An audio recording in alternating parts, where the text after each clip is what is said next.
Sohibqiron Amir Temur faoliyatiga oid ko'plab tarixiy manbalardagi turli janglar, voqea hodisalar bayonida Amir Temurning saralangan xos jangchilari yoki bugungi harbiy atama bilan nomlaganda Milliy gvardiyasi haqida ko'pgina qaydlar uchraydi. Amir Temur o'z tuzuklarida xos yigitlarning tengsiz jasoratlari haqida ko'p to'xtalib, ular haqida mehrli so'zlar aytgan.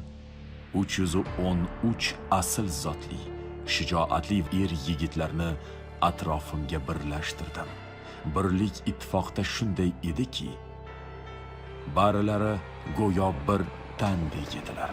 Barchalarining maqsadlari, ra'ylari, so'zlari va ishlari bitta edi. Bir ishni qilaylik deb qaror qilsalar, tugatmagunlaricha undan qo'l uzmas edilar. Batalyon, yap tomondan olishga. Ku! Bu!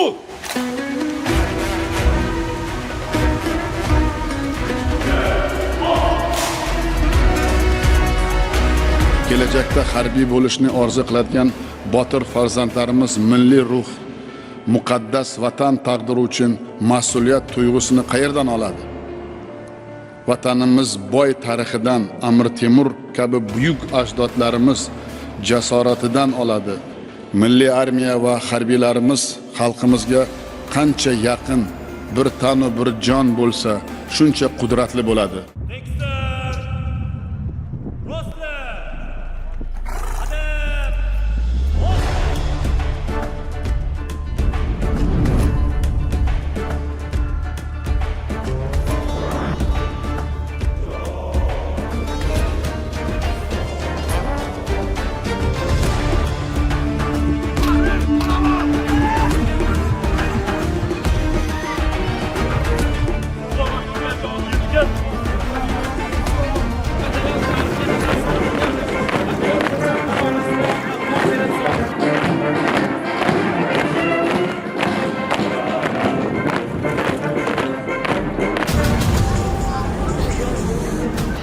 El yurt posboni va qalqoni bo'lish bu dunyoda eng ulug' va muqaddas ishdir. Bunday sharaf hammaga ham nasib etmaydi yangi O'zbekistonda.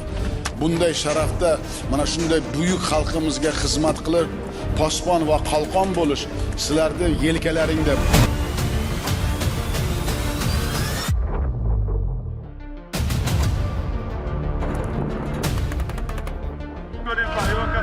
Qabul kirishilsin.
Vatanni sevgan, vatanparvar bo'lgan, buyuk bobolarimizga munosib bo'lgan hech qachon orqaga qayilmaydi. Men sizlarga ishonaman. O'zbekiston Respublikasi xalqi va prezidentiga sadoqat bilan